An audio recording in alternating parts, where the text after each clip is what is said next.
let's now dig into some of your scientific work and any Sure. possible overlaps that we might have. So I looked up two papers of yours. I can't pretend to say that I've read them, but I certainly read the quick abstracts. One is a paper, I think, in Evolution and Human Behavior, where you looked at applying an evolutionary lens to moral systems. And the second one, which I briefly alluded to earlier, is I think it was in a gerontology journal where you're looking at the evolution of senescence. So maybe we could briefly talk about those and see if we've got some places where we can meet in terms of some of your interests in mine. Sure. Although I would say those papers do not represent the limits of my interest. I've spent a lot of time studying evolutionary dynamics and teaching evolutionary dynamics, and I'm particularly interested in evolutionary dynamics in human populations. So that has been a center point of my work for a couple of decades now, though it So this doesn't show up typically in my would public. be you would use the paradigm as mathematical modeling and simulation. Would that be the typical paradigm that is used? No, I'm not a modeler. What I've done is constructed basically, I've looked at evolutionary biology, and at first I had the sense, this is back in college when actually I worked with Bob Trivers. He was my Oh undergraduate advisor. wow, amazing! Yeah, it was great. He took me to Jamaica. I did my first research with him. Wonderful, fascinating guy, as you know. Before I want to stay on it because I didn't know that you were going to mention Bob Trivers. My only brush with Bob Trivers was, I think, in an elevator at the 2005 Evolution and Human Behavior, or the HBES conference.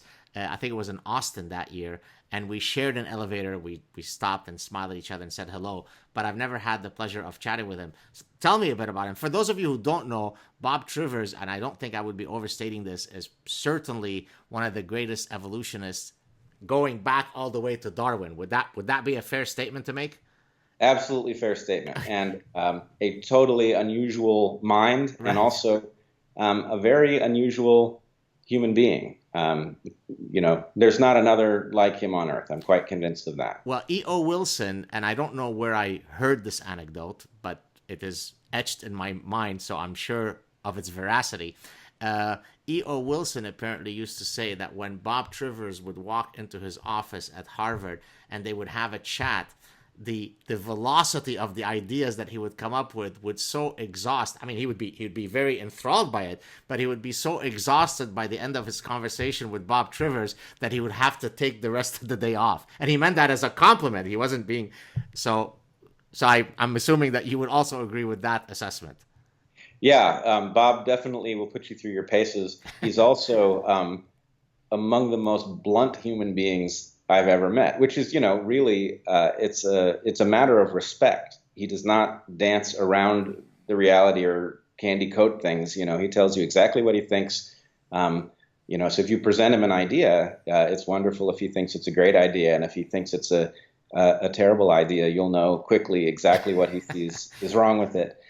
So yeah, I learned so much from Bob, and I really I could not have been luckier. This was after I left Penn. I went to the University of California at Santa Cruz, and I was very interested in evolutionary biology already from what I had learned at Penn, and I had no idea that Bob Trivers was there. In fact, if I'm totally honest about it, I'm not even sure I knew who Bob Trivers was yet, and it just turned out that he was there. My wife, who was also interested in evolutionary biology, came home one day and said, "You will never guess who's teaching here." And we signed up for his program, and it was so eye-opening. And then, he took me to Jamaica to study lizards, which is what he was working on at the time, which was very eye-opening in terms of evolutionary biology and lizards, but was also fascinating. He had me living out in a place called Southfield, Jamaica, which at the time was 10 miles from the nearest phone. So anyway, that was eye-opening too, just in a cultural sense, just coming to understand what it was like to live somewhere very different in the world, in different skin. Not that I could experience that, but I could certainly see it, and I had a tremendous time living in that community and coming to understand what life looked like in a totally different realm. Now I'm not sure if you followed this story, and maybe you have an inside track on it. At one point recently, there was this whole big ordeal where Bob was seeking to retract a paper from, I think, Nature. Are you familiar with the story? Yeah, Yeah. I'm not as familiar as I should be, but yes, I know Okay, that it so happened. let me briefly tell you about it, and maybe you've got some insights into it. The reason why the story caught my attention, other than obviously being also an evolutionist and so on, is that the paper that was at the center of this story is a paper that I loved to typically talk about, and then it turns out that the data might have been somewhat fudgy. It's a paper where they had, I think it was actually done in Jamaica. I can't remember. I think it was Jamaican paper or data, where they had shown that there is if you like, a convergence or correlation between the body symmetry of male dancers and their dancing abilities. So, in a sense, what you're having is multiple modalities by which I can demonstrate my quality, right? And I always thought that's a fantastic paper for all sorts of reasons. I like to use it, and then it comes out that there was some possibly improper things that were done with the data. Some people wanted to retract it. I think Bob himself was at the forefront of wanting to retract it. Others, who I guess didn't feel the same, started fighting with him. Most notably, Lee Cronk, who's a pretty famous evolutionary anthropologist at Rutgers University, and they almost came to blows with one another at Rutgers. Apparently, that's the extent of the story. Do you have anything to add to that incredible scientific mystery? Yes. Well, let's put it this way. I don't want to talk about things that I don't know directly, but what I can say is that in all of the years I've known Bob, he has shown incredible integrity. It doesn't mean he's not wrong occasionally and things of that No, but nature. he's honest. He's honest. I've never known him to be dishonest about anything. And to the extent that he wished to retract a paper, I would imagine that there was very good reason for him to want to retract it, and that it is a sign of his integrity that he would, it's an embarrassing process to retract a paper. So I would just say I would be shocked if Bob's concern about the paper was not Well real. founded, yeah. Well founded is a good way to put it. Yeah, got you. Okay, so go back to, so you were talking about the evolutionary dynamics that you're interested in, and then we could then link it back maybe to some of the papers that I mentioned, if it interests you to do so. Sure, absolutely. So when I was in college, I had this sense, looking at Bob and the other greats of the 20th century, and thinking, I was born too late. That the evolutionary biologists in the generation or two ahead of me had pretty much cleaned the table, and I was going to be, as much as I was fascinated by evolution, I was going to be left with small puzzles to work on. And, that troubled me, but it seemed like just, a quirk of the moment that I was born. And then it began to dawn on me that there were a bunch of puzzles that actually weren't well solved, and that there was no obvious path on the horizon. And I started to wonder about those puzzles in particular. And I developed a taste for it. Now, it's a taste that is at odds with the way we train evolutionary biologists these days. So having a taste for those kinds of puzzles that weren't necessarily narrow and, directly in the sphere of interest of my advisor, for example, that was seen as hostile to many of the people in the department where I got my degree in Michigan. Try to infuse evolutionary psychology and consumer behavior and get back to me. Yeah, well, it's the same phenomena. There's a territoriality that has no place whatsoever in science, but nonetheless rears its ugly head in the conduct of science and the social aspects of it. And anyway, it made getting my degree a difficult process. But to make a long story short, in order to solve puzzles that had been left on the table, one needed to look at why those puzzles were not solvable with the tools that the last generation of great evolutionists had produced. And so I started doing something which I think we never teach anybody to do, which is I started questioning the assumptions of the field and saying something down at the bottom level here is probably wrong. and what does it look, what is the most likely candidate for a wrong assumption? And if you provisionally remove one of those assumptions and replace it with something better supported, does that solve any of the problems above it? And so anyway, I've been working on that program ever since. What And would I be an have, example of, just so that we can contextualize what you're talking about, what would be an example of a glaring wrong assumption? um, okay, so there are lots of places we could go. Okay. One of the most critical is the way that we define fitness. So, in my opinion, what has happened is in an effort to make evolutionary biology an empirical science, we have operationalized a definition for fitness that is now very destructive. Which is not to say it doesn't have a good deal of truth in it, but if you operationalize it as if it were the truth, then it blinds you to any puzzle where a definition of fitness that has to have different characteristics would be necessary in order to understand what's taking place. So just to make that a little clearer for people who aren't as well versed as you, we tend to think of fitness as the number of offspring that an individual produces. And we can get a little more sophisticated by saying the number of offspring that an individual produces that go on to reproduce. And that seems secure. But there are many places in which producing more reproductive offspring actually does not result in greater evolutionary success. If you think about evolutionary success in the terms that nature, I mean, nature doesn't view it in any conscious way, but if we take what nature does prioritize and we translate it into something that we can recognize consciously, what selection is fostering is not large numbers of offspring, which are ephemeral, but persistence over evolutionary time. And so it matters very little if a lineage persists in a small population through some bottleneck, if it then goes on to found a large population or to produce a number of different species on the far side.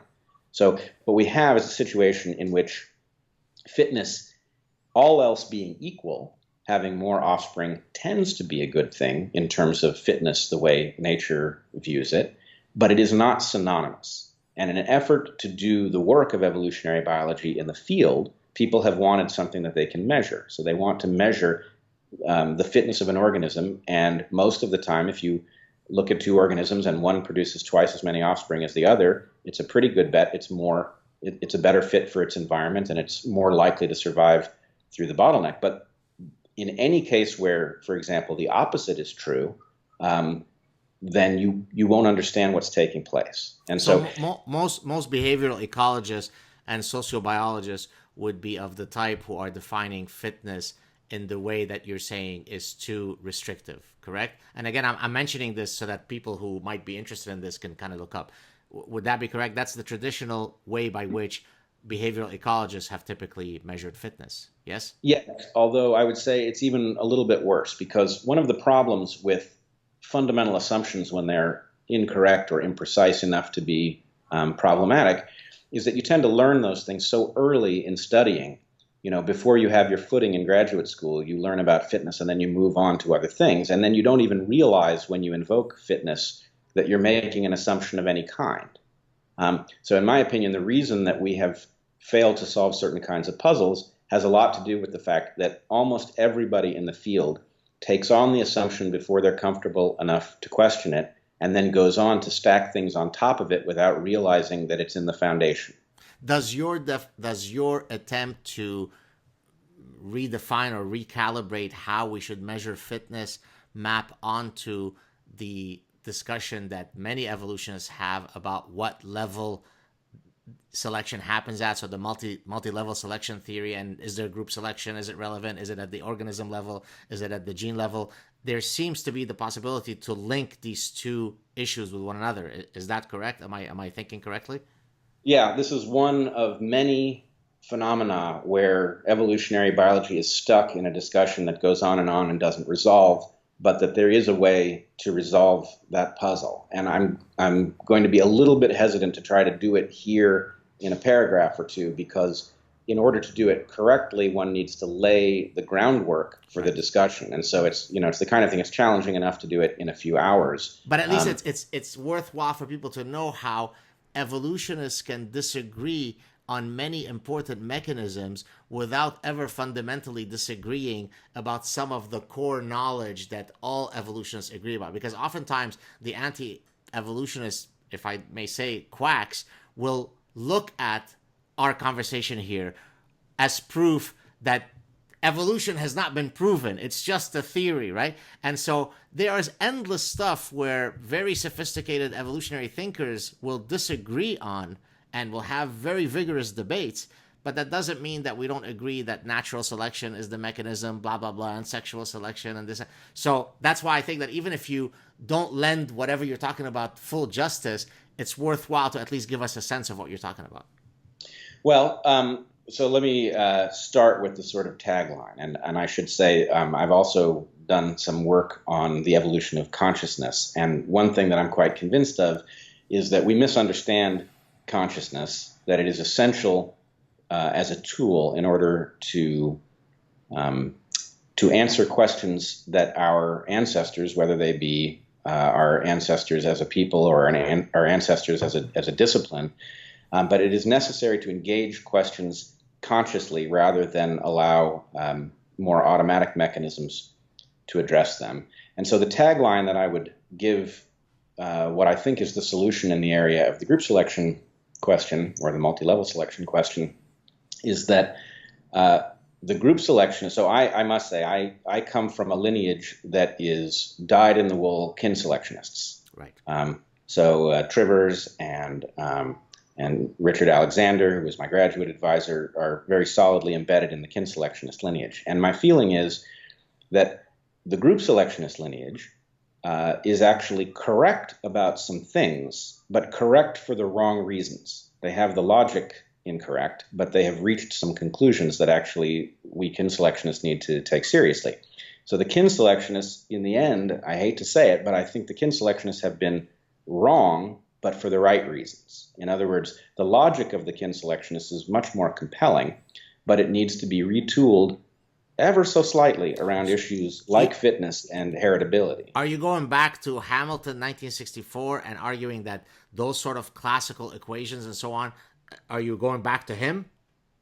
Hamilton's rule? Yes? Yeah, but I would say Hamilton's rule is a great triumph of evolutionary biology, but it's one of these things where, because it's not exactly right, we have run up against the place where it is now obscuring more truth than it is revealing. And so it begins to seem false. And anyway, I don't want to make the discussion too technical. Sure. But if you take the logic that Hamilton was making explicit, and of course, people like Fisher and Haldane saw this logic coming long before Hamilton. But if you take the logic that Hamilton was working with, and then you update it with a modern understanding of other phenomena, including epigenetic phenomena, and I don't just mean molecular epigenetic phenomena, you discover that logic is more powerful than we have yet seen. And it, in fact, if slightly retooled, recovers the would-be explanatory power of group selection, but with the rigor of kin selection. Is David Sloan Wilson aware of some of your theories? Because he might want to have a talk with you. Yeah, I would love to have a talk with him. So anyway, just to flag this, there's a term that I use for this, which is lineage selection. It is a term that has shown up in one other place, but for phenomena above the species level. So I'm talking about something operating below the species level. So it does interface very directly with questions of group selection and kin selection. And I am looking forward to advancing that set of hypotheses so that they can be addressed scientifically.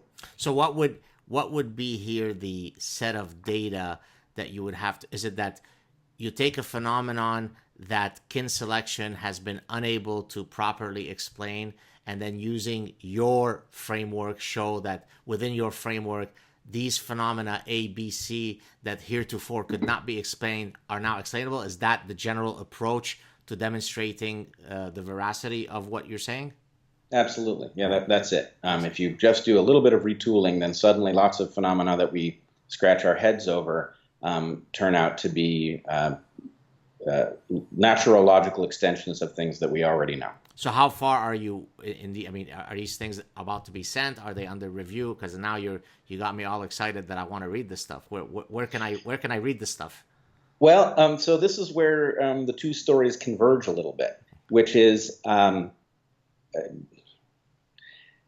it has been hard to know what to do with this work, because one thing that is true in the academy is that it becomes very insular. And although science itself is a process that is inherently anti-bias, the conduct of science, the academic structures that surround it, are full of human incentives, that many of which are perverse. And so I have long wanted to bring this work into the public sphere so it could be more widely discussed, and frankly could benefit from the challenge that comes when colleagues who disagree get a chance to challenge it. I haven't known exactly how to do that in light of the way academic publishing is currently structured, without just sort of throwing them into the wind and seeing what happens.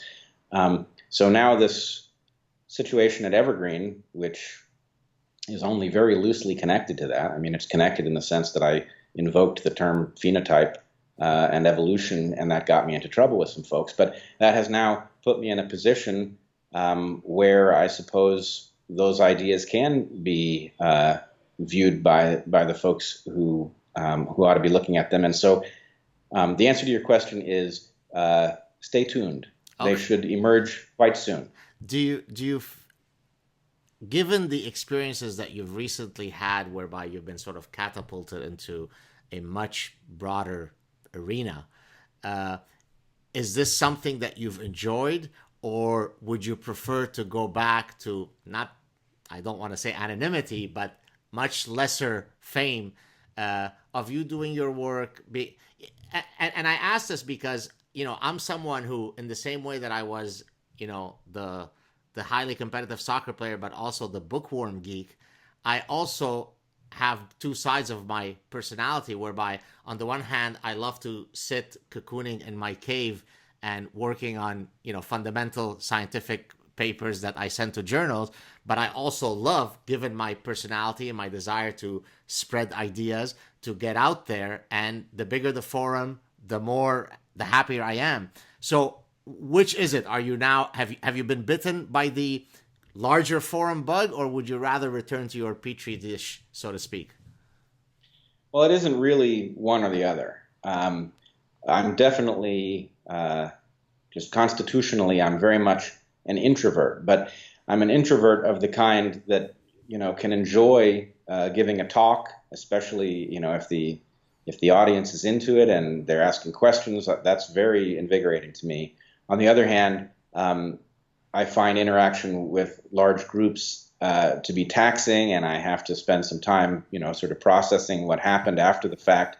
So I would say I'm somewhere in the middle. I certainly don't have any desire to be recognizably famous, but I have every desire to take ideas that I find really fascinating and to bring them to a wider audience. Well, that's wonderful. I'm happy to hear you say that, because one of the things that I've been discussing with many colleagues, both publicly and privately, is the idea that we should incentivize public outreach as part of our official academic dossiers. Now, some have mistaken this to mean that, so because you appear on Joe Rogan and 4 million people watch you, that's going to be better than publishing in a top scientific journal. And as you said, no, both, right? I mean, you could still publish in the top journals, but if you could publish in the top journals and also make it exciting to 100,000 people who are not part of your ivory tower, then you're better than the guy who could only speak to 4 colleagues that would appreciate his stuff, right? So it's not an either or, it's an and, right? And so I would love to see, and I think it's coming, And I say I know it's coming because you now have companies. You've probably heard of this. Altmetric, for example, is a company that will put a score next to academic papers that measures, if you like, its mimetic propagation. So it's no longer how many times your paper has been cited by other academics, which is the typical metric of sort of the spread of your ideas, but did CNN pick it up, and did blogs pick it up, and was it tweeted, and was it so you put the whole thing into one big cocktail and you get an altmetric score. And I bet you that before too long this will be part of the typical academic CV. What are your thoughts on that? Well, I think it's a great idea. There's one thing that I think it may miss, Okay. and this is maybe as good a place as any to say it. There's a kind of work that I naturally gravitate to, and some of the people I most respect gravitate to, that I think we don't, because it's not academic paper, nor is it, a popular presentation on Joe Rogan. We don't see it for what it is. And so I would say there are two kinds of science to be done.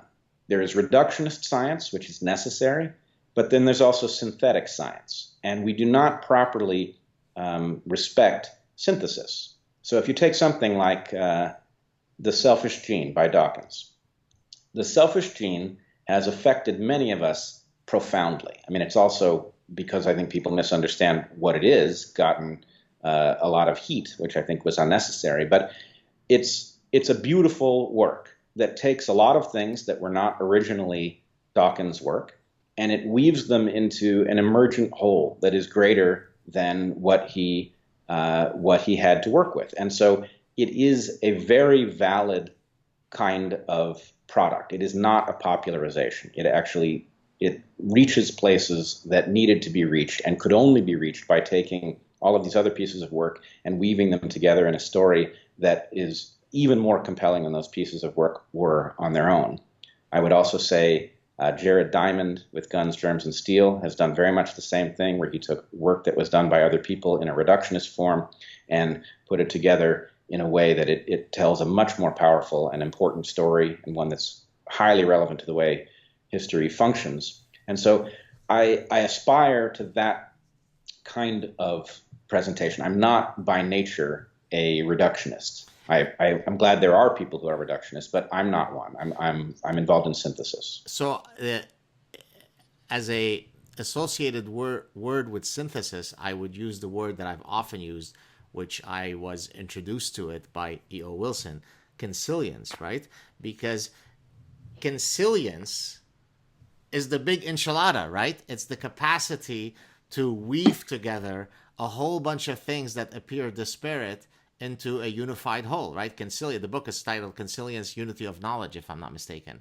And it's funny that you say this about your love for synthesis, because oftentimes when I'm working, well, not oftentimes, I've done 3 books, but certainly 2 of them were these big exercises of consilience. How can I go into consumer behavior and Darwinize the whole damn thing? Well, the only way to do that is to have this very broad perspective that allows you, in a sense, to have this conciliant bent. But incidentally, I've argued that what makes some sciences more prestigious, more influential, more considered important than others is not because the practitioners of one are smarter than the other. It's because one has a lot of consilience and the other one doesn't. So I'm willing to bet that physics, I'm willing to bet, I think it's a closed question at this point. Physics, biology, and chemistry have greater prestige because ultimately they're more consilient fields. Sociology, less so, because from any starting point, any 2 people could disagree in sociology. Is there such a thing as innate sex differences or not? If we disagree on that, we're going to go down trees of knowledge that are perfectly non-overlapping.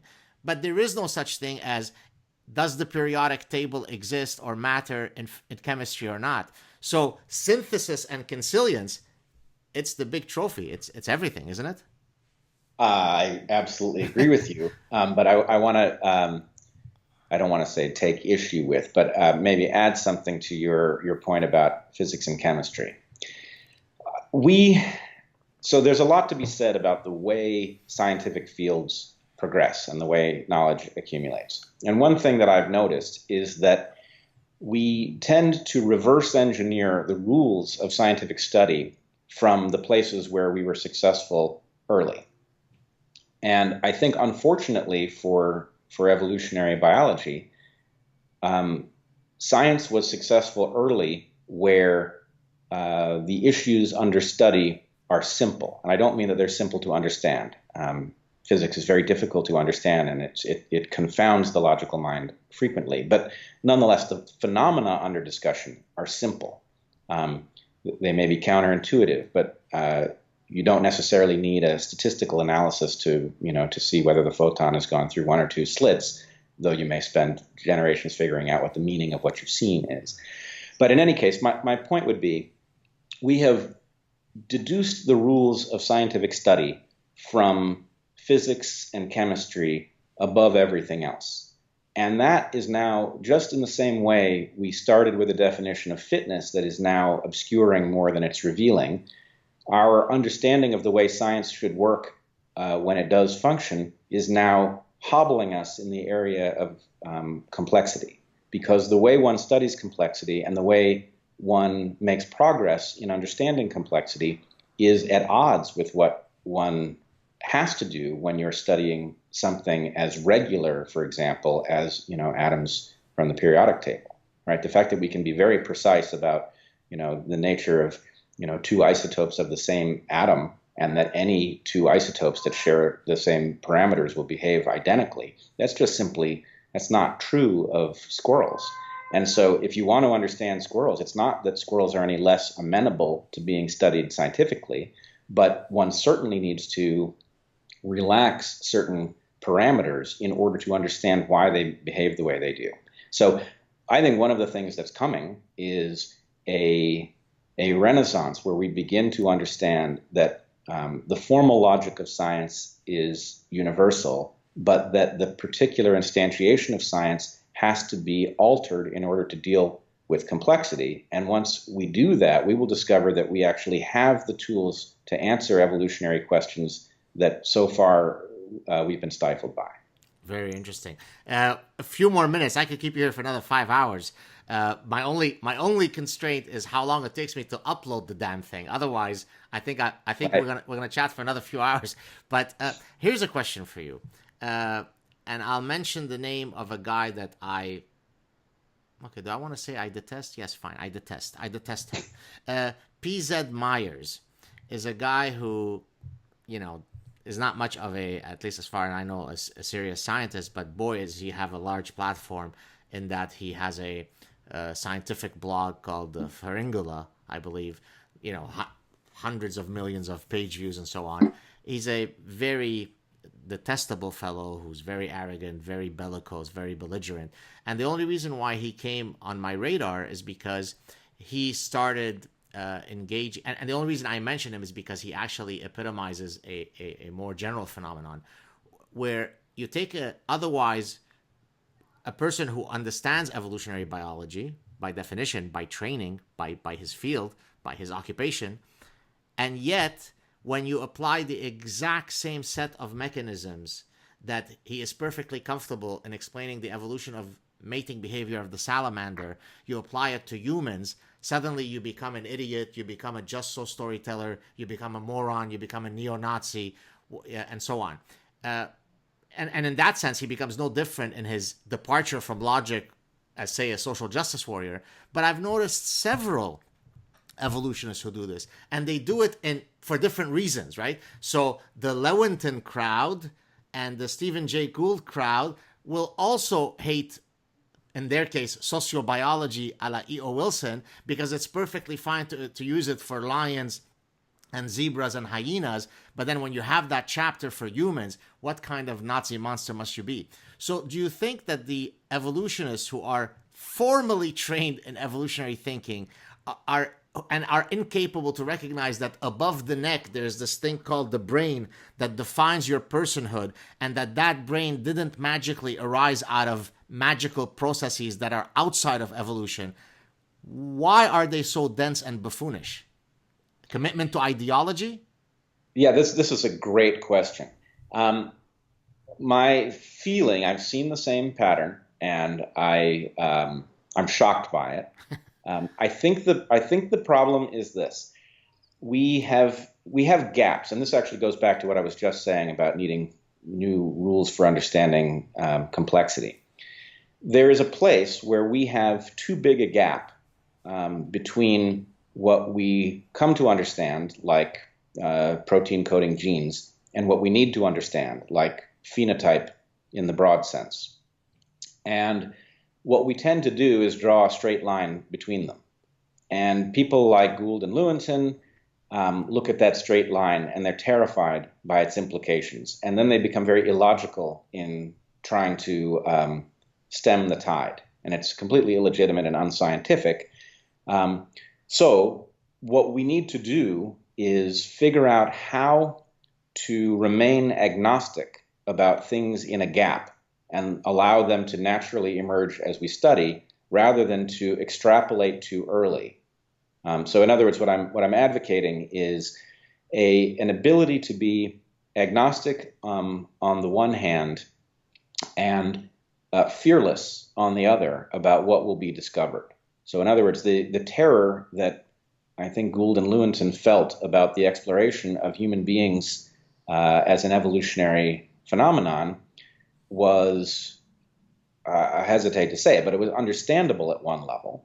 On the other hand, at the point that Jared Diamond comes out with Guns, Germs, and Steel, we begin to have an answer to the question that is honorable and also true, right? In other words, there are vast differences in the capacity of different populations, but it arises out of geographic disparities. Now, for reasons I can't explain, people even rebelled against that answer, though it has no implication that people, I think, should be frightened of. But nonetheless, what I would say is an agnosticism about what fits in the gap rather than a leaping to conclusions is very important, and a fearlessness about study will eventually fill in the entire map. And not only is that the right thing to do, but I believe, some things will go in a direction that people who believe in honor and human values outside of what science says will not like. But I believe that the picture overall will be more than acceptable. But that it can't be guaranteed. And you cannot do science if you have limits on what you're allowed to discover, which is also the lesson of the debacle at Evergreen. But incidentally, I discussed this in my chat with Sam Harris, where he asked me whether there was anything in my work that I would consider too taboo to study, and that led us to a discussion of forbidden knowledge.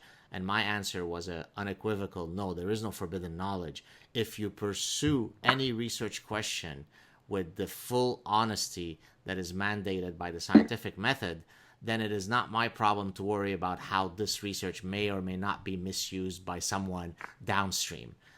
Because then there is no end to what I can decide is forbidden for me to tackle. But what I was going to say about Gould and Lewontin, and to a much lesser degree in terms of his importance, P.Z. Myers, is that it demonstrates really how even very well-trained minds could succumb to ostrich parasitic syndrome, right? So it isn't as though there's a particular brain type that is immune to the possibility of being parasitized and blinded by ideology.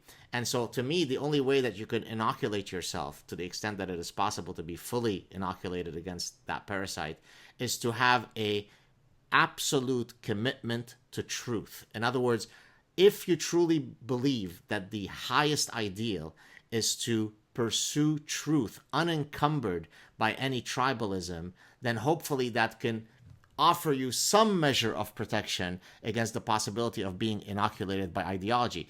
In the case of Lewontin and Gould, if I'm not mistaken, they were avowed Marxists, and hence, because of their ideological positions, they were already creating a fertile environment for ostrich parasitic syndrome to infect otherwise very clever minds. But if I've got the defenses of nothing gets in this brain that doesn't pass my truth meter, then hopefully I could be inoculated. What do you think of this analysis? Oh, I think it's spot on. And in fact, um, when I went to the University of Michigan to do graduate work, I studied in the Museum of Zoology, and um, I became interested in bats, and it would have been a natural for me to study in the mammal division. But there was a very interesting phenomenon afoot that actually, I think, reflects the story that you're telling, which is there was one lab in the department in which all of the people who had, or almost all of the people who had this commitment to truth above all else seemed to go as refugees. So this was Richard Alexander's lab. He's now retired, but at the time, he was in the insect division, although his most famous work involves humans. And the insect division at that time contained people like me who studied mammals. It contained people who studied birds. It contained people who studied all manner of creatures, because what really was causing them to unite was a fearlessness about exploring what's true. And so we just had a marvelous group of people, very eclectic, different kinds of expertise, and never a dull lunch. It was just a great place to gather. But the idea that even in a department that is ostensibly should be about truth seeking in every corner, that really, maybe it's unfair to say it was just Dick Alexander. I think there was one kind of fearless truth seeking surrounding adaptive evolution, which Dick Alexander was the mentor for, and then there was a phylogenetic commitment to truth that Arnold Kluge was heading. But those two places accumulated the people who above all else were committed to truth, irrespective of what it might be. Beautiful. Well, I mean, University of Michigan historically has had some of the most interesting evolutionists that you could think of. I mean, David Buss was there at one point, right? Randy Nesse, Bobby Lowell, right? Wasn't Absolutely. What was Laura Betzik there at one point? She sure was. Right. And I mean, I know that the people who are viewing this may not know all these names, but these are all people who have applied the evolutionary lens in completely different ways, in completely creative ways. I mean, Laura Betzik is applying it in the context of historical analyses, right? She's doing a content analysis of the Old Testament from an evolutionary perspective. So this, in a sense, demonstrates the panoply of ways by which you could take this evolutionary key and try to unlock mysteries in widely different fields, which incidentally is one of the reasons why I'm such a committed interdisciplinarian, which oftentimes doesn't bode well from a careerist perspective, because as we discussed earlier, if you want to be a good boy careerist, you publish in these 3 journals, you don't read any other papers. Oh, Origin of Species, it's not published in the marketing journals, never heard of Origin of Species, it must be bullshit, right? But that's the myopia that I've seen in my field. Now, I'd like to think that at this point in my career, the rewards have come my way. I've shown them to be wrong because, frankly, I'm probably a lot more known than almost all the other marketing academics. But within that small social club, well, I haven't played by their rules. Why did you publish in a medical journal? Why did you publish in an economics journal? What kind of stupidity is that? You know that there's only 3 journals that exist. How could we break out of that ethological territorial defense myopia? Is there a way to do it? Or is it just part of being human?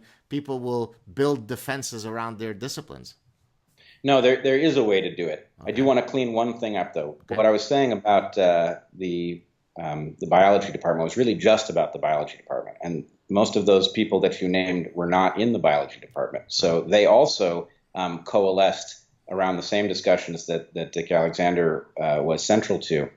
So anyway, I had great mentoring from many of the names that you mentioned. How do we break out of this, though, is what you asked. I think we are about to hit a watershed moment. In other words, I think what has happened to, if we just say evolutionary biology writ large, is it has run up against the feebleness of its assumptions. Or maybe a better way to put it is that diminishing returns has now kicked in so strongly that it is not making substantial progress. And the more hobbled it is by its tools and assumptions, the easier it is to beat. And for a while, you can beat it privately, and you can figure out things it can't figure out, but you can't bring them to the fore. But at this point, the contradictions are great enough that it may be possible to approach it from from across a disciplinary line, for example, or from a particular renegade space, and to say, actually, the answers you're looking for are reasonable, or are findable, but they're not where you're looking for them. Right. So I'm hoping that that's true. I also think there's something, you say you've shown the discipline to be wrong. I don't think this is disconnected to where we started this conversation, where you were pointing to the fact that you actually arrive here from a non-traditional perspective, both being from the Middle East and being a soccer player, and that you are in some ways not the standard academic. I'm not the standard academic, and so those voices eventually find a mechanism for calling the discipline's attention to what it's doing incorrectly, and maybe we're there. Could their awakening happen from some university in Southern California who will offer me a chaired professorship soon? Because I don't care if the awakening happens from somebody in North Dakota. I need somebody from Southern California to wake up and give me that ticket. Could you make that happen? Could you have any Let connections? me see. Where's my crystal ball? My wife always says, "Don't worry. All that you're saying will be, you'll be vindicated." I say, well, I don't want to be vindicated after I'm dead. I want to be vindicated Right. while we could go to Southern California and rest on the beach after all my hard work. Are there any projects I'm sorry, go ahead. No, go ahead. Yeah, I was going to say, are there any projects as we wrap up our conversation, or anything that you'd like to promote or discuss that may not have been public, but you might want to use this forum to publicize before we call it a day? Yeah, maybe a couple things. Sure. One, I tweeted something a couple days ago about something I was hoping we would talk about that we didn't quite get to, and so maybe I'll just say briefly. Sure. With respect to the Evergreen story, there is video available of a meeting that took place in the middle of the day when the protests erupted in the morning in my class, and then the protesters moved on to effectively take the president hostage. And I would just suggest that people who are interested in what actually took place at Evergreen perhaps spend some time with that video, and they should look at the way in which the president actually found himself negotiating and conspiring with the protesters against me, and then more broadly against the sciences. It's very revealing. So he, at some point, effectively outlines a plan for dealing with people like me who will not simply accept so-called equity proposals, ironically named equity proposals, which is effectively these are very close to exactly his words, if not verbatim. He says, bring them in, train them, and if they resist, sanction them. Right?